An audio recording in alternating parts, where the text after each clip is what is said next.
Lina loved two things with equal passion: the comforting hush of the Maplewood Public Library and the quick-beating thrill of clean, elegant code. When the Friends of the Library decided their annual fundraiser would be a 48-hour community hackathon, it felt like destiny calling. They would raise money, create open-source tools for town services, and, most exciting of all, welcome coders of every age into the library's sunny reading room.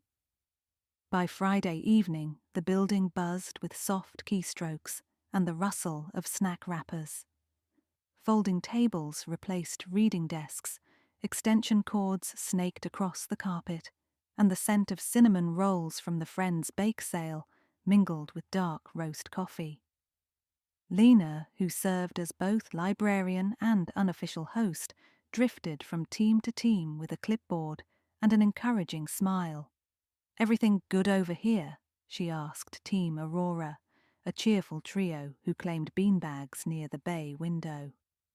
Their project, an app to optimize bus routes for seniors, had drawn compliments from the town transit director, seated 2 tables away as an honorary mentor. "We're golden," team lead Delia said, pushing a lavender curl behind one ear. Oliver's finishing the map overlay and Priya's polishing the UI. Priya Sethi, the team's youngest member at 16, flashed a quick grin. "We'll have a beta by morning." Lena moved on to the Bite Busters, a competitive twosome known for fast typing and faster bragging. Mark, lean and intense, manned the keyboard while Emma, whose ponytail bounced with each emphatic nod, rattled off performance metrics.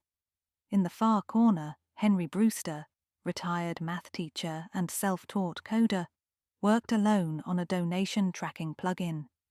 He wore a cardigan older than many of the participants, and his pace was unhurried but steady. All night the library lights burned.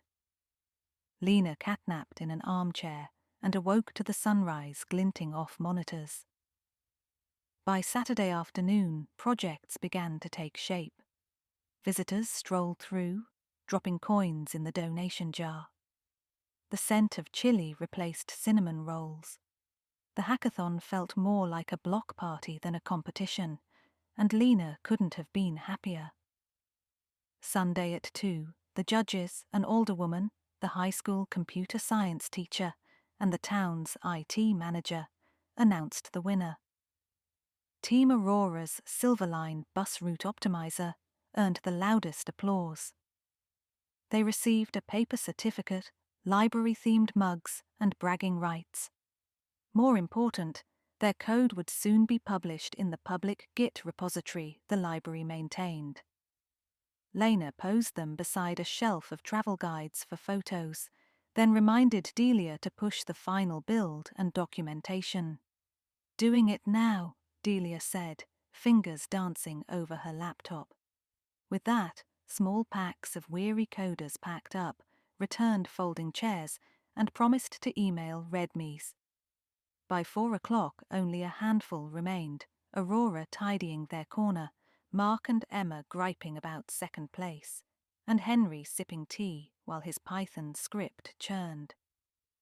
Lena opened the repository on her own machine to tag the winning commit and blinked at a pristine, empty screen. No folders, no commit history, no anything. Silverline, along with every project ever hosted under Maplewood Open, had vanished. Maybe the push hadn't finished, she refreshed. Still empty. Across the room she heard Adelia's sudden gasp. "Where did it go? The entire repo's blank." Mark swiveled. "You wiped the repo? Nice victory lap." "I didn't touch it," Delia's voice cracked.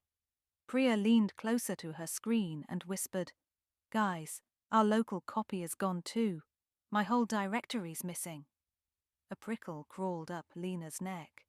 "That doesn't make sense. Files don't vanish on their own." Oliver Chen, teen volunteer and Aurora's third member, looked ill. "I had an off-site backup on a remote branch, but it's toast too. I just checked." He pushed round glasses up his nose.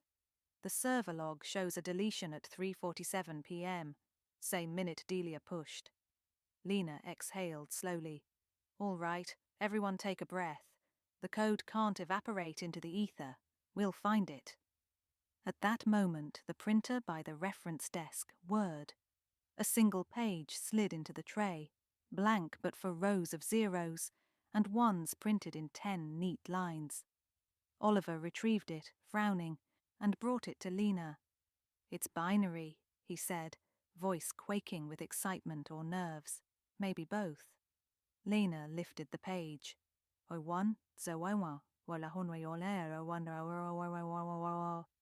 She tilted her head. Let's convert it. Oliver opened an online converter, typed the first 8 bits, and read the output. D. They continued until the sentence emerged. Don't panic. Priya's eyes widened. Someone is messing with us. Another hum of the printer. A second sheet slid out, more binary.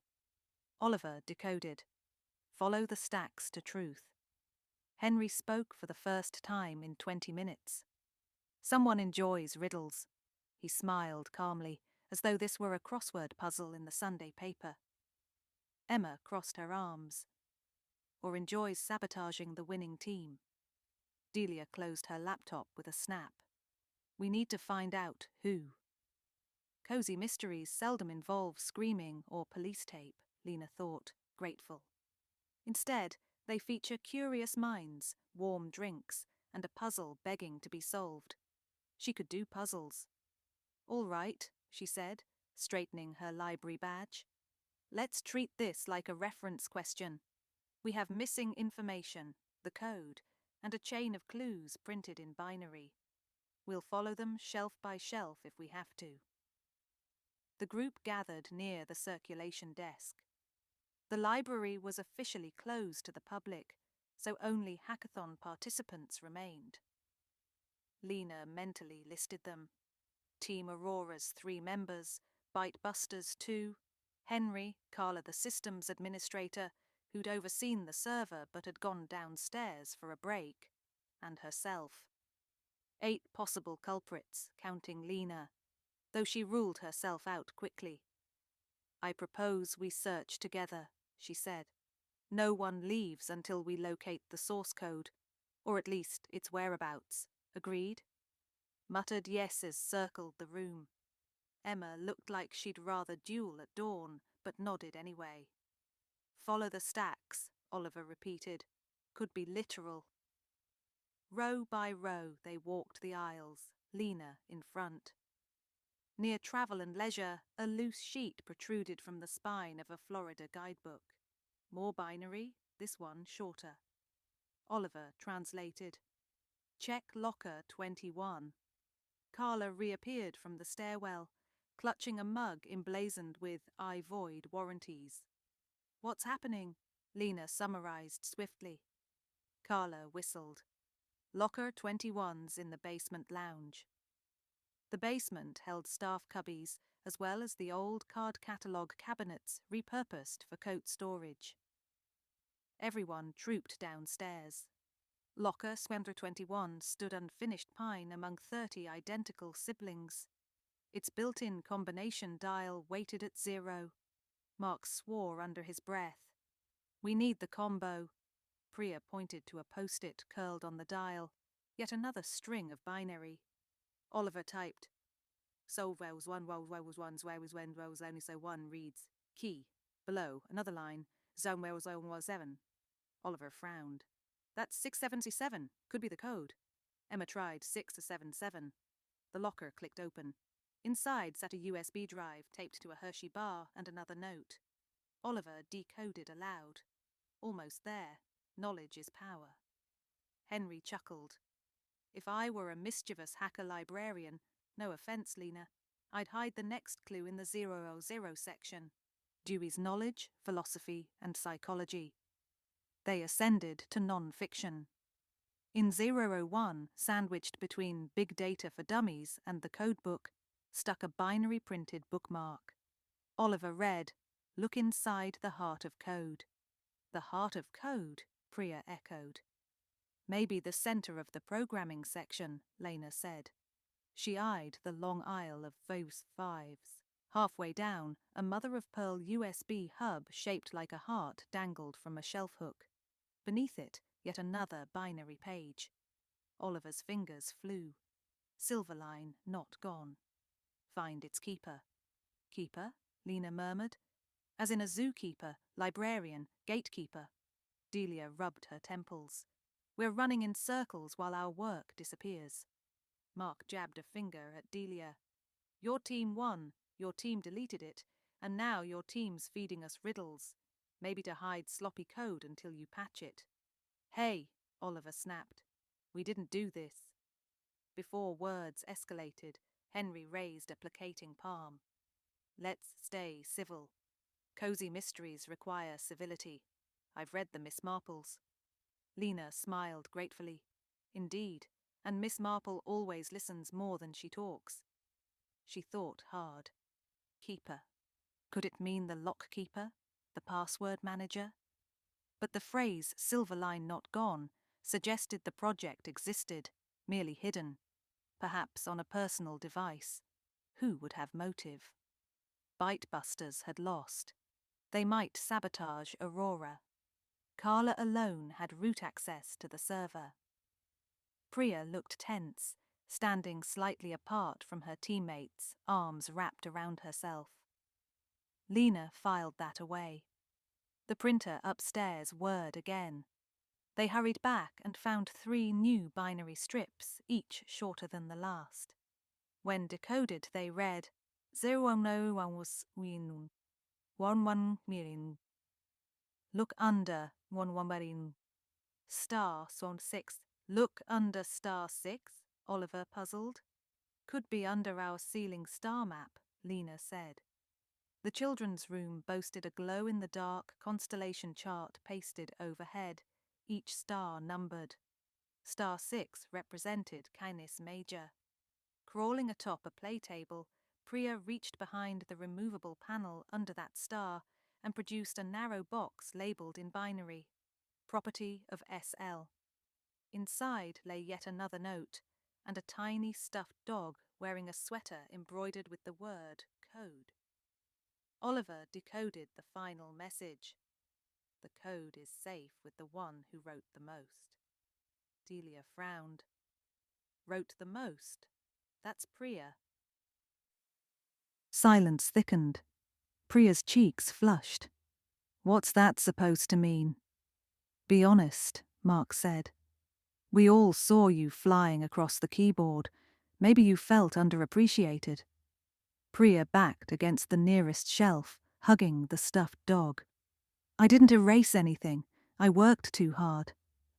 Lina gently reclaimed the note. Everyone deserves to speak without accusation. Priya, did you receive or leave any unusual messages today? Priya hesitated, then nodded.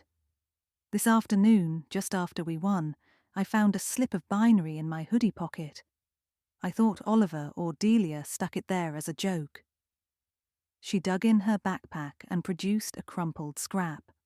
Oliver decoded. Trust yourself. Delia laid a hand on her teammate's arm. We didn't give you that. Carla exhaled. We're missing something obvious. Let's return to evidence. Whoever's printing these clues has server access, knows Dewey numbers, and understands binary, but also a sense of humor. Stuffed dog? That screams Henry. No offense, Henry. The older man chuckled. None taken, but I couldn't delete a repo if my pension depended on it. I'm strictly local disk. Lina opened her palm. USB drive from locker 21 might answer questions. Let's plug it into a quarantined machine in the computer lab. They filed into the lab. Carla isolated a spare laptop from Wi-Fi, inserted the drive, and opened its contents. A single encrypted zip file. Inside, after Carla entered her broad-spectrum password, appeared Silverline's entire directory, documentation, and a changelog. Not lost, preserved. Emma huffed. So the culprit steals the code, leaves a breadcrumb trail, then reveals it. Why? Lina read the timestamp on the archive. Created 2:11 p.m., over an hour before the deletion. The culprit had anticipated the wipe. Forethought, not spontaneity. She scanned the changelog, eyes widening at line after line authored by P.S. Indeed, Priya had contributed nearly 70% of commits. Yet during judges' questions, Delia had answered most technical details. Could feelings of invisibility drive a prank like this? Possibly, but Priya looked startled by each discovery, not smug. Another detail nagged Lina. Priya knew binary, but Oliver knew it better. He'd translated each clue quickly, like someone who had practiced. He also had both server access and the off-site backup he'd declared deleted. If he'd archived everything earlier, he would know the project was safe. And he cared about Priya. Maybe he wanted her contribution recognized. Lina pictured Oliver at his laptop after the win, glasses reflecting screen light, fingers flying, Delia upbeat, Priya hugging friends, Mark sulking, Henry brewing tea. At 3:47 p.m., Oliver said he checked the backup and found it gone. What if instead he was performing the deletion? Lina tested a hypothesis. Oliver, could you print one more binary note for us, just to confirm the font matches? He swallowed. Sure. He opened a blank document, typed Mo1, and sent it to the printer. The paper emerged, the same Courier 10 PT as previous notes. Printer default, Emma said, unimpressed. But Carla, arms folded, observed, our staff machines use 11 PT by default. Participants' laptops can't connect unless they install the driver manually. Only Oliver borrowed my desk computer earlier. Remember you asked to double-check network latency? Oliver's face drained of colour. Delia breathed. Oliver? He rubbed his temples. You don't understand. I wasn't sabotaging us. I was saving us. From what? Lina asked gently. Oliver drew in a shaky breath. Friday night, Mark bragged Bytebusters would reverse engineer any open-source repo that won. He teased Priya, said she was just typing for Delia. Priya brushed it off, but I saw how hurt she was. He glanced at her, eyes pleading. You wrote most of Silverline. You deserve credit. So I planned a reveal that forced everyone to notice. A reveal? Priya echoed. I archived the project, wiped the repo using Carla's console, sorry Carla, and planted binary clues so we'd hunt together. I figured by the end we'd find the code and realize how vital your work was. Like a team-building murder mystery, only without murder. Emma scoffed. You kidnapped code to teach us a lesson. Oliver's voice trembled. I was going to restore the repo after the treasure hunt. I didn't realize it would get this tense. Delia squeezed Priya's shoulder. We already knew how important Priya is, she said softly. But a stunt like this? Priya looked from Delia to Lina, eyes glossy. I wouldn't have wanted credit that way. Lina handed Priya the stuffed dog. Symbolic though it is, that belongs to you, and so does authorship. But we can acknowledge that without deleting anything. Oliver's shoulders sagged. I'm sorry. I've watched too many heist movies. Henry smiled kindly. Motives rooted in friendship often create the finest comic relief in fiction. Less so in real life. Carla rubbed her forehead, but a hint of amusement sparked. Good thing I run hourly server snapshots you kids forgot about. I can restore the repo in minutes. Oliver's head snapped up. You have backups? Of course, I may print mugs that say I void warranties, but I also back them up. Carla winked. Relief washed through the room. Delia hugged Priya. Emma and Mark exchanged a glance, that admitted grudging respect for Carla, and Henry folded up the binary notes, saying he'd like souvenirs for his scrapbook. Yet Lina sensed one loose thread. She leaned toward Oliver. Those clues came quickly. Too quickly for one person running around printing and hiding them. Oliver nodded sheepishly.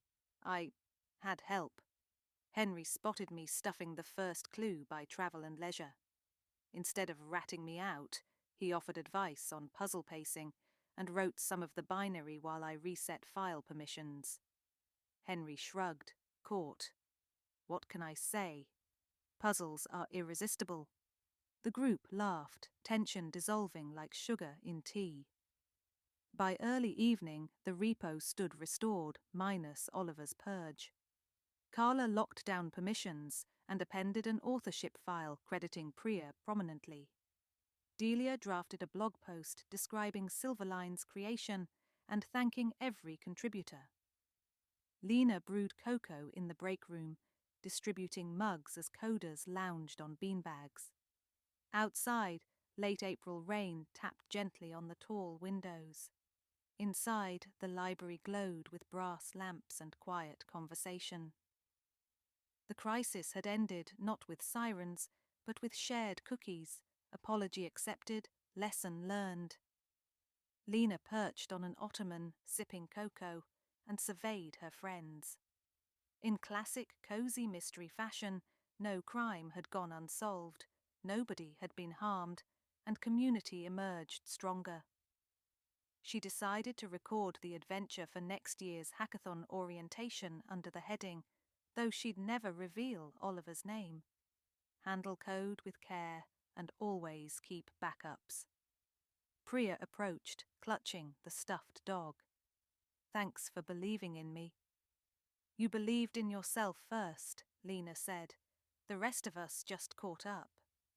Across the room, Oliver fiddled with the dog sweater, now embroidered with their project logo thanks to Carla's 3D fabric pen. Priya watched him a moment, then crossed to sit beside him.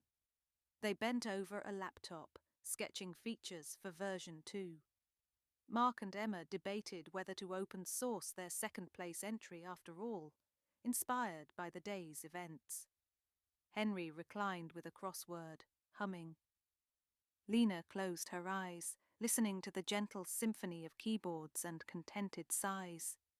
Mystery solved, friendships mended, and the heart of the library beating strong. Exactly how a weekend hackathon and a cozy mystery ought to end.